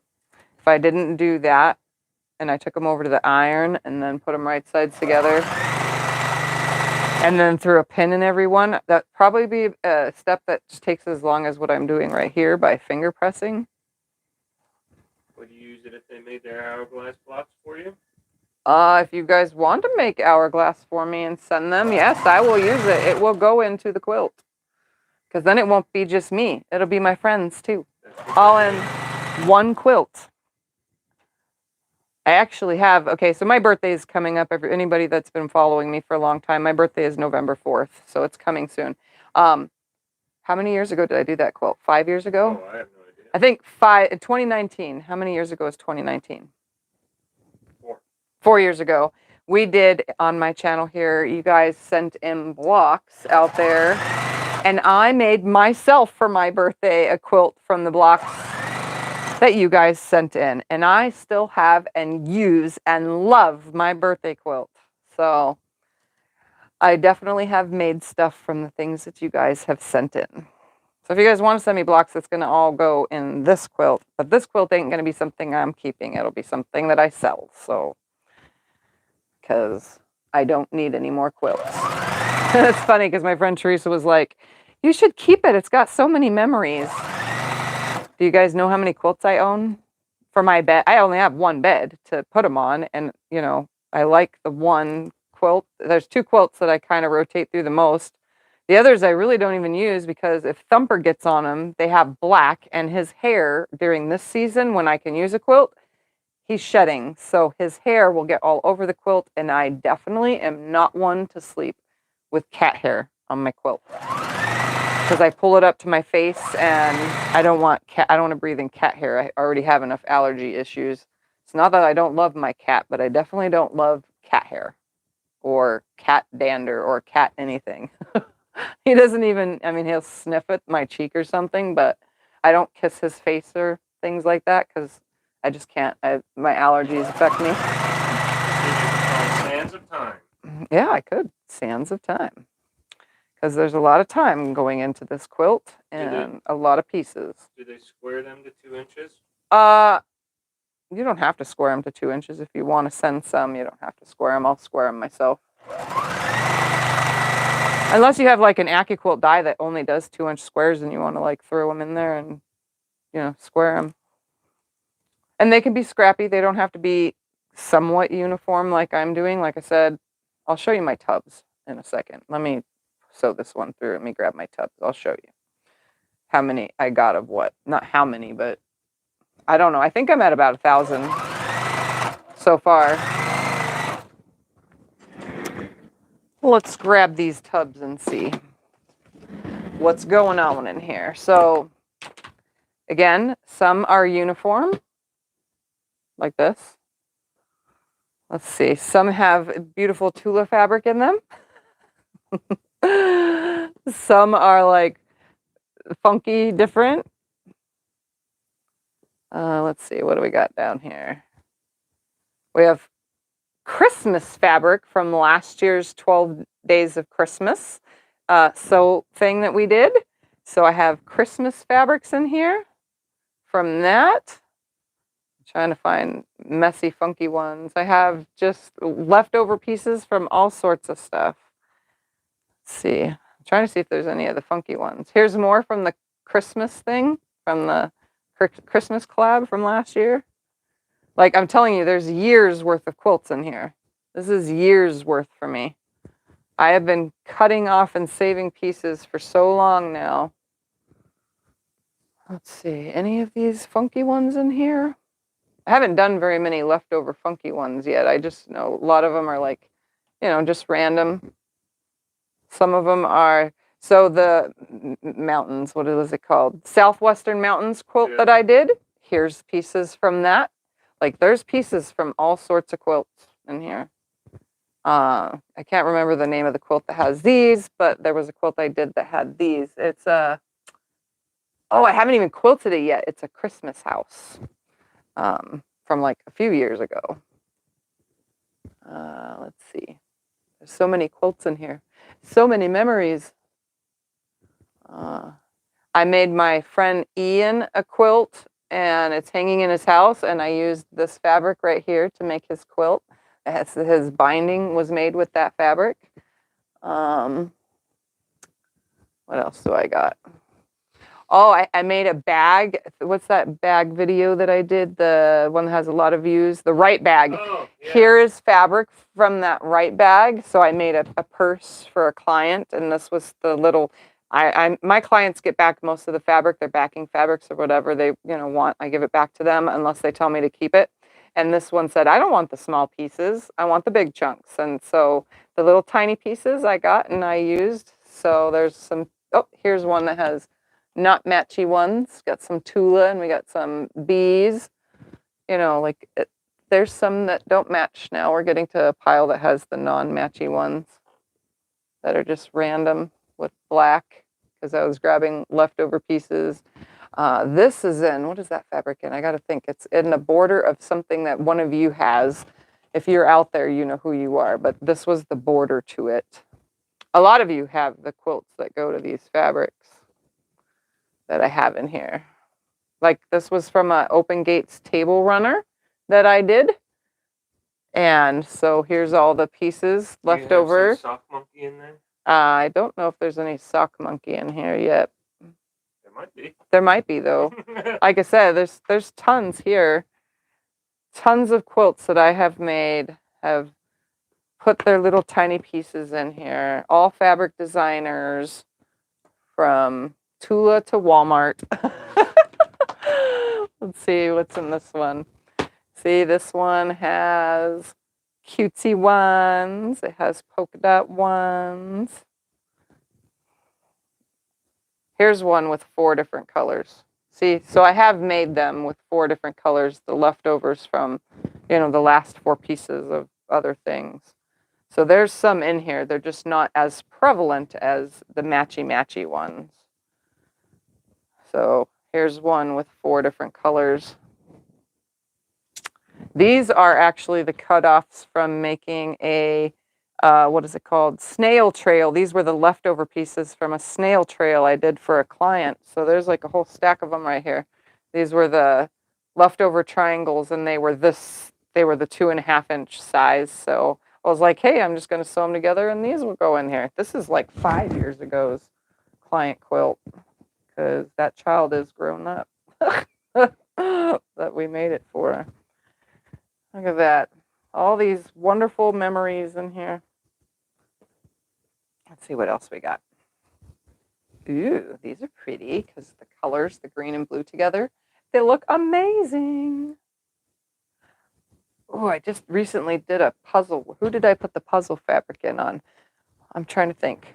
There was a quilt that I recently did the puzzle fabric, but these are older pieces, so they're, more than one quilt got that same fabric. Here's fabric from something that I pieced from fabric that Becca gave me. Yeah, like I remember some of it, not exactly all of it, but some of it. Ooh, pretty purple and blue together. There's lots of different color combos here, that's for sure. Here's one that has 2 different colors on it because, again, they didn't all equal amount. They're all saying since you have so many to square up that my name's going to be changed from Iron Man to Cutting Man, Cutter Man, Rotary Square Man or something. Here's another one that has 4 colors together. So it doesn't matter if they have 4 colors together, if they're uniform. It's going to be as scrappy gets quilt. So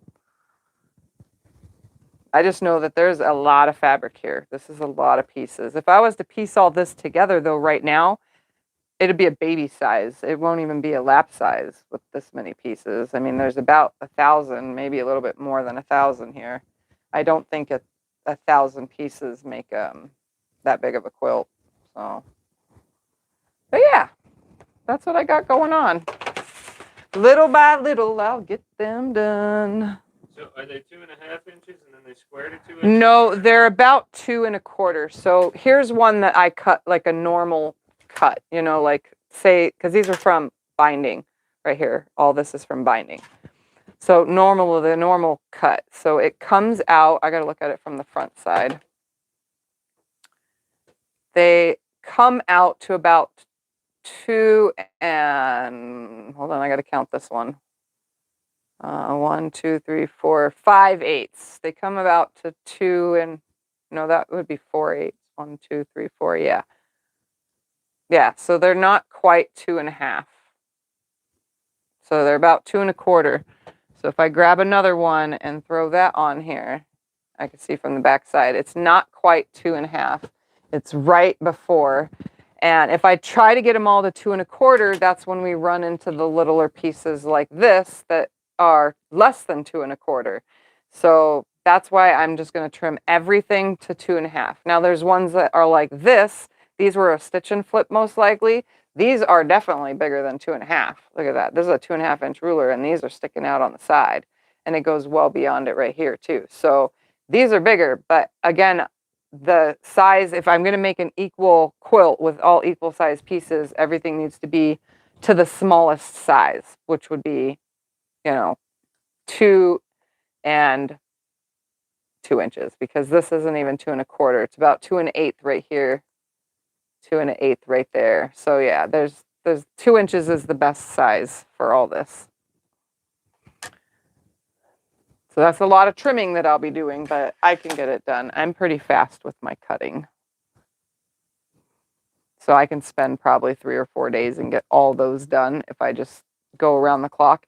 And it helps to have the Martelli cutter for all that cutting. For me, this cutter, once I start trimming all those, this is a lifesaver because this hand, I had carpal tunnel surgery on this wrist, and I also have arthritis in both my hands. But I had the carpal tunnel surgery, and now it's even better. But beforehand, I still was able to cut longer with this rotary cutter than holding the ruler with this hand, because I haven't had the surgery yet on this one. So this hand tires out holding the ruler faster than my hand for cutting. So it's nice to have the Martelli cutter for that. Or any ergonomic cutter, you know. But yeah, I'm going to go with 2-inch because that seems to be about the size of the smallest pieces that I'll get from all these. Soon done. Plus I need a drink of water, and I also have been sitting. I only stood once today so far, right here. All right. Any more questions, Mr. Scooty? Oh, do you guys have any questions? I was seeing if there was some in the chat already. If you guys have questions, you have a 10-minute window to start asking, because the 2 hours is over in 10 minutes. I try not to go over 2 hours as best as possible because I have a life and you guys have a life. Now, my life may consist of me going and laying in bed and playing on the computer afterwards, but still, it is something I need to get done. And I know that a lot of you, a lot of you have, you know, it's nighttime where you live. It's past dark. I know a lot of you are insomniacs too, but still, there's other things you could be doing than watching me for longer than 2 hours.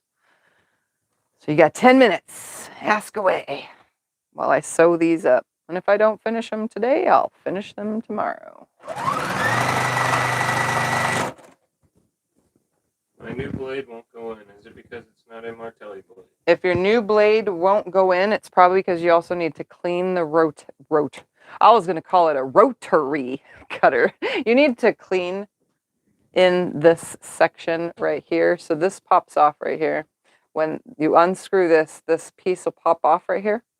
And once that front piece is off, look at all the dust that builds up in there. Can you see that? Because there's a lot of dust there. And it builds up in there, and sometimes the blade won't go in all the way. You also need to make sure that that little thingamabobber is out of the way properly, like a round piece that has 4 prongs that come off of it. Make sure that goes on before, not after. Let's see, what else? And then, or it could be the wrong size blade because the blade has a specific circle. Now, I have a Martelli blade in here, so at the moment, I have Martelli blades, a whole slew of them. So until I run out of those, but I have used a Fiskars before I bought the Martelli blades. Actually, I didn't buy them. Those were from Becca. Becca sent me Martelli blades. Before that, though, I had a Fiskars one. I have not tried the Missouri Star blade in there yet, so I'm not 100% sure if that one fits good. And I've not tried any off-brand ones, but I do know that the off-brand ones fit my other rotary cutters just perfectly fine. But this one, it's probably a little picky. So you might want to check if it's the right kind of blade, if it has the matching holes. Scotty put a link in, though, for the Martelli cutter. I highly, highly, highly recommend the Martelli cutter. It has saved my wrist headache, like lots of headache. I am so surprised at the difference between using them. And now that I use it all the time, it's amazing. Canned air to clean it out? You can use canned air to clean it out. I usually just take all the parts and pieces off. You have to remove them to get the blade in there, and then just make sure you clean it all with a rag. Just wipe it all down. And also make sure when you're putting a blade in that it's only one blade and not two. I don't know how many times I have opened up my blade package because I got the 10 packs, you know, and I open it up and I take all the blades out and I use my fingers, they're oily, and I slide one blade off the top. I don't know how many times I tell you that I have pulled more than one blade off the top, and I've sat there doing my best because, again, they're oily, trying to separate the 2 blades because I've gotten 2 blades before. So make sure you're getting just one blade. And don't cut yourself in the process because I've also done that. What size are the quarter triangle? The quarter part of the triangle before it's sewn in to being a triangle, they're from 2.5-inch squares. So I only use the cutoffs from the 2.5-inch squares. So the little triangle itself is 2.5 from corner to corner, right here. it's touching the 2.5-inch mark on my cutting mat on one side, and 2 and a I really cut off my binding pieces really funky like, and then 2 1/4 on the other side. So it's you never know, but it's from 2.5-inch pieces or bigger. You collect flannel fabric also? I don't use much flannel. I have an overflowing bin of it that I need to turn into a quilt, so I really don't need any more flannel at this time. If anybody was thinking about sending, I don't need no flannel. Unless it's like big, huge chunks that can be used at the back of a quilt. But I can tell you right now that Scott has actually been selling off on D-stash sites all of my flannels. So I really don't need any more flannel. I have so much. I sold one thing. Well, you're trying to sell my fabrics on D-stash sites that I have. Things that I bought that I no longer use, mostly children's fabrics. Because I don't really make much children's quilts anymore. Okay. What ruler do you use to get your 2-inch square? And will it be... I don't know what that word is. What ruler do you use to get your 2-inch square? When I go to trim all these, I will probably use a Quilter Select ruler. Only because it sticks to the fabric, and that way I can lift it and turn it. But if will you be demonstrating it? That's the word she's trying to say. Oh, I can. I can demonstrate it. Well, no, I don't want to take it. Next Sunday. Yeah, I'll do it next Sunday. Just remind me. But yeah, I will just use whatever ruler. You can cut them while they're, like when you're making these, you could also use a triangle cutting ruler, like a, I got to think of what it's called. The clearly slotted, perfect trim, slotted trimmers, whatever. The clearly perfect slotted trimmers. I don't know why they have such a long name for that darn thing. Or you can use the, what is that one called? It's another triangle. The strip tube ruler, I could also trim using that. They do make triangle and hourglass trimmer rulers. I don't have any of those. I just use a regular square ruler. I also use square rulers a lot to trim them. When they're still folded in half, you would line the point of the ruler up with the seam, right? And then you would line up the number that you want on your seam, again, on your stitch line right there. So you'd have that lined up and you'd have this lined up, and then I would just cut the corner and then open it up. I'm probably, since they're all pressed open anyway, I'm pressing them first so that they lay the flattest they possibly can. And I'll come in with a regular ruler that has a 45-degree marking. That's why I said one of my Quilter Select rulers. And line that diagonal up one way, trim that side, making sure that the corner is touching the corner on the diagonal. And then I'll turn the ruler around, or the block around. It doesn't matter which way I do it. And then trim that opposite side off by lining it up. Again, you're lining up a 45-degree line on both your 45s. It's really simple. But yeah. The link is out of stock. Where else can they get the cutter? Martelli Notions, you can get it, but it's like $5 more on them. You can buy it on Amazon, eBay. Walmart had Martelli cutters once so far that we've seen. I don't know if they continuously carry them. I don't know. Sewing Machines Plus has them, yeah, but that might be the link to Sewing Machines Plus. That might be that specific link. I don't know if Fat Quarter Shop sells the Martelli cutter, honestly. I've never actually looked on it. I don't think they do. Is it hard to get used to using? It's not hard to get used to using. So I used the kind that have the grippy handle where you grip the handle and it exposes the blade, and then I also use the push out the blade one as well. And you know what? I like those too, but mainly for my left hand cutting, because the Martelli cutter, it's really simple. Even if you've been using a straight on cutter, I don't have any cutters right here, so that's why I'm trying to explain it. But even if you've been using that straight cutter this whole entire time and you're used to it, the only position you're changing from holding that, cutter is you're actually doing something with these fingers now. Instead of holding them like this, holding your cutter, you're actually putting something between those fingers, and you're taking your first finger, which would have already been on a part at the top of a, regular ruler, a regular rotary cutter. You would have already had that finger on the top, but instead of it being straight out on it, you're now curving it, which is the natural curve of your finger in the first place. This is natural curving of your hand in the first place, right here. So it's in your hand in a natural position, and then it has a little hole right here that you rest your thumb in on the other side, and you're keeping your wrist straight. So whether you're standing and cutting, which is upright like this, or you're sitting and cutting, your hand is staying in that ergonomic position to keep your wrist and your fingers in your hand from going tired. I don't know what it is, but again, lifesaver right here. Before my carpal tunnel surgery, when I started using it, I bought it, and that's when it changed my whole entire rotary cutting perspective. And I can go back, once you get used to these, you can go back and forth to any kind of rotary cutter because you naturally know how to use them now. And again, same with the 60. It holds the same way. It's just a lot bigger. So man hands, my friend Eric, he uses a bigger one. If you have bigger hands, this one's a lot bigger. Your hand is completely, away from the bigger area. Obviously these are for cutting more, trimming the quilt when it's done or cutting through multiple layers, but your hand's going to be the same with both sizes. Anything else?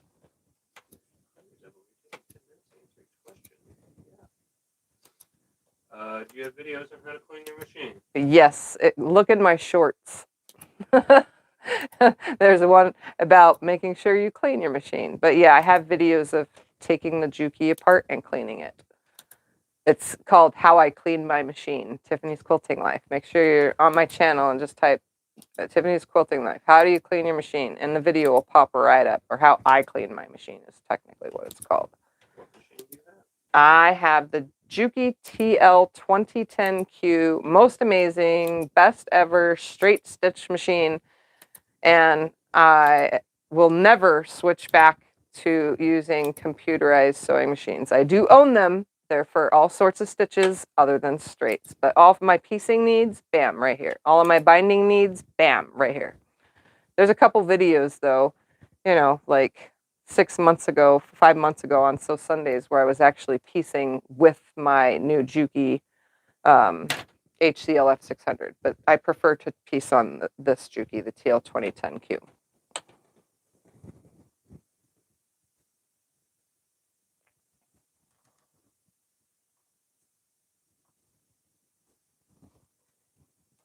Anything else?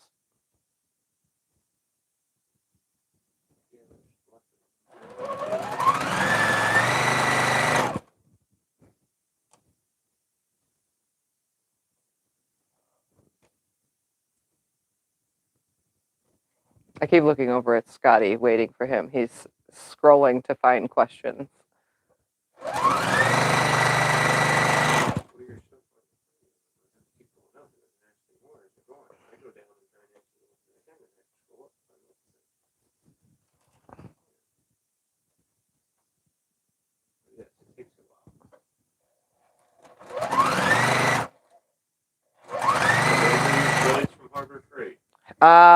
No, because I don't really buy blades at Harbor Freight. Scott usually does online shopping for my supplies. And the last time I got blades for the Martelli cutter was from Becca. So, because she does wholesale stuff, to be able to buy things to sell. Well, she did. She doesn't do it, like she doesn't have a shop anymore, but she used to.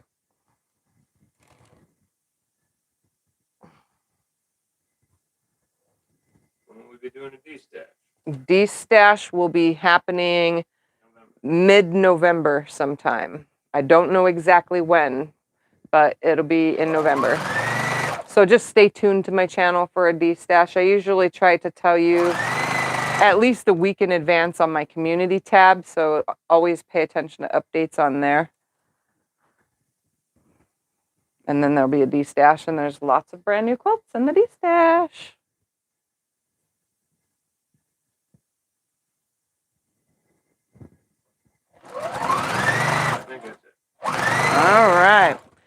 Well, if that is it, I'm going to go ahead now because it is set. Well, it's after 7 now by a few minutes.